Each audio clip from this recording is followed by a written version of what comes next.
enormous, an enormous impact on the well-being of people across Asia, Africa, and parts of Europe.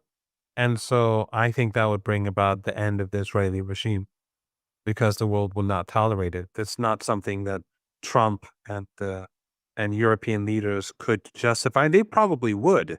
The Europeans and Americans will justify basically, I mean, the elites will justify anything that the Israelis do. If they slaughter all the Palestinians and then all the Lebanese and all the Jordanians and all the Egyptians, they will continue to support it. And the BBC, CNN, Fox News, Breitbart, everyone will somehow justify it and blame the victims. That's how awful.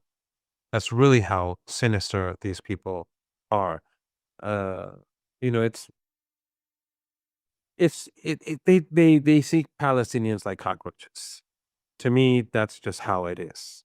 They they would justify anything, but the rest of the world won't tolerate this. And we saw in BRICS that how the symbolism of BRICS shows how fast the world has changed. So I can't really comment on that. But what I can say is that the Israelis, when it comes to conventional warfare, they escalated as far as possible. But when Iran, but actually, after the Americans struck Iran, the Iranian strikes against the Israeli regime became more effective and more damaging.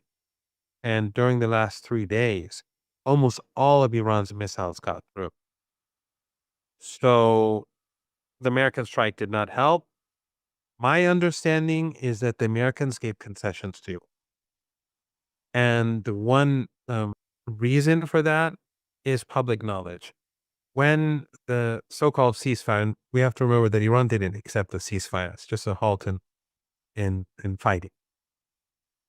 In other words, Iran could restart this based upon the threats made by the Israeli regime. We don't have a ceasefire with them.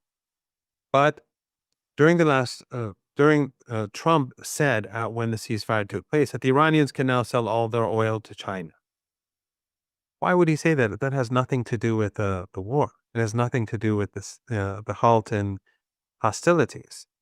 So I think that slipped from his mouth, but that was, I think, one of the concessions that the United States gave to Iran, that they will ease back on certain things, on sanctions. Of course, Iran is already exporting all of its oil, and it has maximum capacity.